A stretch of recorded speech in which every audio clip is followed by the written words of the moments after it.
This is Tamil நேயர்களுக்கு வணக்கம். இன்னைக்கு நம்ம கூட பத்திரிகையாளர் ஐயநாதன் சார் இருக்காங்க. சார் வணக்கம். வணக்கம். செந்தில் பாலாஜி அவர்களுக்கு ஜாமீன் கிட்டத்தட்ட ஒரு 400 நாட்களுக்கு மேலாக அவர் சிறையில இருந்தாங்க. 471 நாட்கள் அப்படிங்கறத சொல்லியிருக்காங்க. இப்போ ஜாமீன் கிடைச்சிருக்கு. சோ இந்த விஷயத்தை எப்படி சார் பாக்குறீங்க? ஆமா, ரொம்ப தாமதமாக அளிக்கப்பட்ட ஒரு சட்ட ரீதியான நிவாரணம், ஒரு தீர்ப்பல்ல, ஒரு நிவாரணம்.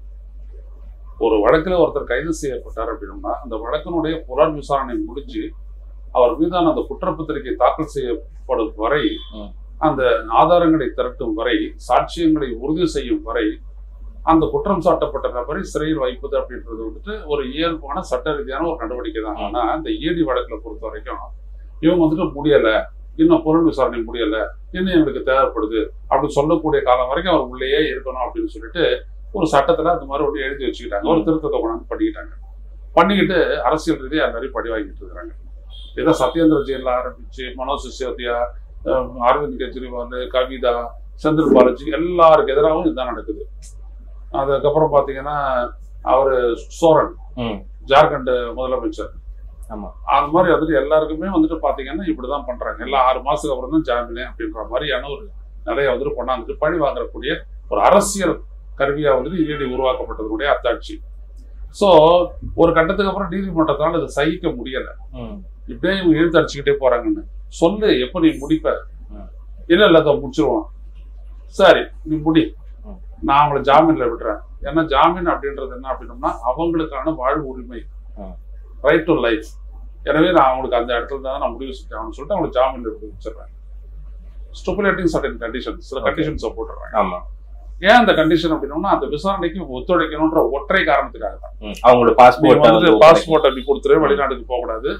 ரெண்டாவது, திங்கக்கிழமை வெள்ளிக்கிழமை நீ கையெழுத்து போடணும், இந்த இடத்துல தான் இவர் இருக்கிறாரு அப்படின்றது உறுதி செய்வதற்கான ஒரு அடிப்படை தான். சோ இமிடியேட்டா police action can be taken if they violate the conditions. எனவே அந்த மாதிரி போட்டு தான் அவங்க கொடுத்துருக்காங்க. இவ்வளவுதான் அடிப்படை. என்ன அப்படின்னா, ஏன் என்போர்ஸ்மெண்ட் டைரக்டரேட்டால இந்த வழக்குல இவரை பிக்ஸ் பண்ண முடியல? 470 நாள் சாதாரண நாட்கள் கிடையாது. டே 1ல இருந்துட்டு ஒரு கோயர்சிவ் இன்வெஸ்டிகேஷன் தான் நீங்க பண்ணிட்டு இருக்கீங்க. ஒரு ப்ரெஷர் கொடுக்கறது, இழுத்து அடிக்கிறது, ரைடு பண்றது எல்லாமே பண்ணீங்க. என்ன எவிடன்ஸ் எடுத்துருக்கீங்க? நீங்க என்ன சொல்றீங்க? அவருடைய பேங்க் அக்கௌண்ட்ல இருந்த பணம் இதுதான். அவங்க என்ன சொல்றாங்க? இது விவசாயத்துல இருந்து வருவாயின்றாங்க. இல்ல அப்படின்றாங்க. அவங்க சொன்னது வேற. இது பாத்தீங்கன்னா ஒரு சாதாரண ஊழல் வழக்கு தான்.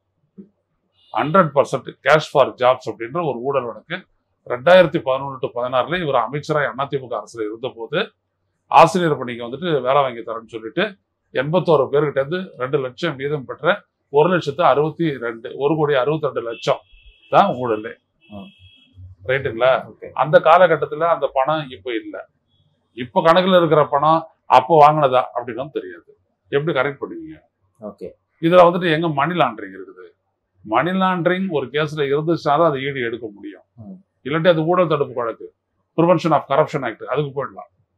இது ஊழல் தடுப்புல எடுத்துட்டு போனாங்க. இவங்க மிஸ்அப்ரோப்ரியேஷன், சட்டத்திற்கு புறம்பா சம்பாதிச்ச பணம் அது வெளிநாட்டுக்கு போய் மறுபடியும் உள்நாட்டுக்கு முதலீடா வரும்போது தான் மணி லாண்டரிங்ன்றது PMLA ஆக்ட் வருது. PMLA ஆக்டின் படியான ஒரு இன்ஸ்ட்ருமெண்ட் தான், சட்டக்கருவி தான் என்போர்ஸ்மெண்ட் டைரக்டரேட். இதுல எங்க இருக்குது? அதெல்லாம் எதுவுமே இல்லை. ஸோ இவங்களால எவிடன்ஸையும் எடுக்க முடியல. இது வழக்கு நாங்க சம்பந்தப்படக்கூடிய வழக்கு தானும் நிரூபிக்க முடியல. இப்படிப்பட்ட நிலையில தான் இவரை உள்ள வச்சுக்கிட்டே இழுத்தடிச்சுட்டு இருந்தாங்க. ஒரு கட்டத்துல நீதிமன்றம் என்ன சொல்றது, தேவையில்லை, நான் அவரை வெளில விடுறேன், நீ இது எப்போ முடிக்கிறியோ முடிச்சுக்கோ அப்படின்னு சொல்லிட்டு வெளில விட்டாங்க. பட் ஆனா அமலாக்கத்துறை இது நீதிமன்றத்துல ஒவ்வொரு வாட்டியுமே சொல்றப்ப என்ன சொல்லிடுறாங்க, இவர் சாட்சியை கலைச்சிருவாரு அப்படிங்கிறதான் ரொம்ப அடிக்கடி அவங்க சொல்லிட்டு இருந்தாங்க. இப்போ ஜாமீன்ல அவர் வெளில வந்துட்டார் சார். இப்ப அவருக்கு ஏன்னா இப்ப அடுத்ததும் என்ன சொல்றாங்க அப்படின்னா, அவர் முதலும் அமைச்சராகவே தொடரலாம். அவர் ஏற்கனவே எந்த துறையானது ஒதுக்கப்பட்டிருக்கோ இல்ல கொடுக்கக்கூடிய துறையோ, அன்னைக்கு அவங்க கட்சி அவங்க என்ன துறை கொடுக்குறாங்களோ அதுல அமைச்சராகவும் தொடரலாம் அப்படிங்கிறதையும் சொல்லியிருக்காங்க. இதுக்கு ஏதாவது முட்டுக்கட்டை ஏதாவது ஆளுநர் ஒருவேளை கொடுப்பேன்? ஏன்னா பொன்முடிக்கும் சில இஷ்யூ வந்துச்சு இல்ல, தூக்கி வெளில போடுங்க. அவங்க மந்திரி அவராரு, அதெல்லாம் அப்பாற்பட்ட பிரச்சனை. அதுக்கப்புறம் வருவோம், அது பேசுவோம். வரும். நான் என்ன கேட்கிறேன் அப்படின்னா, அடிப்படையிலேயே சாட்சிகளை இவர் கலைப்பாரா? இன்னைக்கு enforcement director is a machinery, legal machinery of government of India. நீங்க இவருக்கு எகெயின்ஸ்டா எடுத்த சாலிட் எவிடன்சஸ் என்ன? மற்றவங்க சாட்சியமா வரக்கூடியவங்க அவங்களுடைய வாக்குமூலங்கள் அப்படின்றது வந்து கராபரேட்டிவ். மெயினான உங்களுக்கு ஆவணங்கள் என்ன இருக்குது? இல்ல. இதுதான் உண்மை. சாட்சியங்களை வந்து எப்படி நீங்க இது பண்ணுவீங்க, உறுதி பண்ணுவீங்க? அவங்களை எடுத்து போய் நீதிமன்றத்தில் ஒரு கிரிமினல் ப்ரொசீஜர் கோடின் படி 164 கீழ் நீதிபதி முன்னால் வாக்குமூலம் பெறப்பட்டு அவங்க ரீட்ராக்ட் பண்ண முடியாது கோர்ட்ல போயிட்டு. அப்புறம் என்ன கலைக்கிறது? அப்போ விஷயம் இங்க என்ன அப்படின்னா இதெல்லாம் எதுவுமே இல்லை. நீங்க வாக்குமூலத்தை மட்டும் வாங்கி வச்சிருக்கீங்க. அவங்க சொல்றது நான் கொடுத்த துட்டு யார்கிட்ட கொடுத்த, இன்னார்கிட்ட கொடுத்த, அண்ணார்கிட்ட சொல்றாரு அது அப்பவே காம்ப்ரமைஸ் ஆயிடுச்சு. ஆமா நாங்க எங்களுக்கு துட்டு வந்து வச்சிருக்காங்க அவங்க. இப்ப எங்க இருக்கு கேஸ்? சொல்லுங்க. இதான் இங்க வழக்குல பலவீனப்பட்ட இடமே. மற்றபடி செந்தில் பாலாஜி ஊழல்வாதி இல்லை அப்படின்றதெல்லாம் இந்த உலகத்துல சிறு குழந்தை கூட ஒத்துக்காத உண்மை. அவ்வளவு பெரிய இருக்கிற ஒவ்வொருத்தரும் பெரிய ஊழல்வாதி தான். அது இந்த நாட்டினுடைய தலைமை அமைச்சரா இருக்கிறாரு. அவரே இந்த பிஎம் கேர்ஸ்ல ஆரம்பிக்கிறாரு. அதுல இருந்து கீழே வரைக்கும் எல்லாம் ஃபுல்லு ஊழல் தான். நல்லா பத்திலாம் ஒண்ணும் எதுவும் கிடையாது. இதை சிக்க வைக்கிறதும் சிக்கிறதும் தான் இங்க பிரச்சனை. வேற ஒண்ணும் கிடையாது. முடிஞ்சு போச்சு. அந்த இடத்துல இவருக்கு எதிராக ஈடு இந்த வழக்கை எடுத்து விசாரிக்கிறதுக்கான அடிப்படை இல்லை. இது ஒரு ஊழல் வழக்கா விசாரிக்கலாம், சிபிஐ விசாரிச்சிருக்கலாம். அது விசாரிச்சா இவ்வளவு காலம் சிறையில் இருக்க வேண்டிய அவசியமும் இல்லை. இந்த இடத்துல ஈடி தோத்து போயிட்டு அப்படின்னு சொல்லி truly your observation is 100% correct. இதுதான் இவங்களதுல மட்டும் இல்ல. இந்த டெல்லி அரசுக்கு எதிரான போட்ட வழக்குலையும் சரி, ஹேமந்த் சோரனுக்கு எதிரான போட்ட வழக்குலையும் சரி, செந்தில் பாலாஜிக்கு எதிராக போடப்பட்ட வழக்குலையும் சரி, ஒவ்வொரு வழக்குலையும் ஈடி தோக்குது. ஏன்னா அது வந்துட்டு ஒரு குற்றத்தை நிரூபிச்சு தண்டிச்சு நிறுத்தக்கூடிய ஒரு துறையா இல்லாமல், ஒரு அமைப்பா இல்லாமல் அரசியல் கருவியாக அது தன்னை பயன்படுத்திக் கொள்ளும். பட் ஆனா சார் நீதிமன்றம் இப்ப வரைக்குமே அவங்க ஜாமீன் தானே கொடுத்திருக்காங்க. அவர் குற்றவாளி இல்ல அப்படிங்கிறது கேஸே நடக்கலையா? அப்புறம் எங்க குற்றவாளி இல்ல இருக்குன்னு சொல்ல முடியாது. கேஸ் விசாரணைக்கு வழக்கு விசாரணையே கிடையாதுங்க. ஏன்னா புலனாய்வுல தாங்க இருக்குது. ஓகே, இன்னைக்கு இன்வெஸ்டிகேஷன். மணிஷ் சிசோதியா உள்ளத்துக்கு வைக்கிறதுக்கு என்ன காரணம் சொன்னாங்க? நாங்க கேட்கிற வழக்கெல்லாம் தெரியாதுன்னு கேட்கிற கேள்வி தெரியாதுன்னு பதில் சொல்றாரு. ஏன்னா தெரியாதுன்னா பதில் சொல்லுவாங்க, தெரியும் நான் பதில் சொல்லுவேன் ஒருத்தன் தூக்கி உள்ள வச்சாங்க. அது நீதிமன்றம் ஏற்றுச்சு. இப்ப என்ன சொல்லுது? அதையும் எப்படி நீ குற்றமா கருதுறேன்னு சொல்லுது நீதிமன்றம். ஸோ நீதிமன்றத்துக்கு எந்த விதமான பல்ட்டி அடிக்கிறதுக்கு உரிமை உண்டு. அது ஃப்ரண்ட்லயும் அடிக்கலாம், இப்படியும் அடிக்கலாம், சோமர் சால்ட்டா அடிக்கலாம். அதுக்கு மட்டும் ஒரு உரிமை இருக்குது. அதை பயன்படுத்திக்கிறது. இவ்வளவுதான் விஷயம். ஓகே, நான் என்ன சொல்ல வரேன்னா இந்த ப்ரொடெக்ஷன் ஆஃப் விட்னஸ், நான் கமிங் டு தட் பாயிண்ட் அது வரேன். கொடுக்க முடியாதா? விட்னஸ் ப்ரொடெக்ஷன் கொடுக்க முடியாதா? விட்னஸ் ப்ரொடெக்ஷன் கொடுக்க முடியாதுன்னு தானே காஞ்சி வரதராஜ பெருமாள் கோயில் மேல சங்கரராமன் காலை ஊழியர்கள் எல்லாருமே தப்பிச்சாங்க. எல்லாம் ஹாஸ்டல் ஆச்சு. எப்படி ஹாஸ்டல் ஆக முடியும்?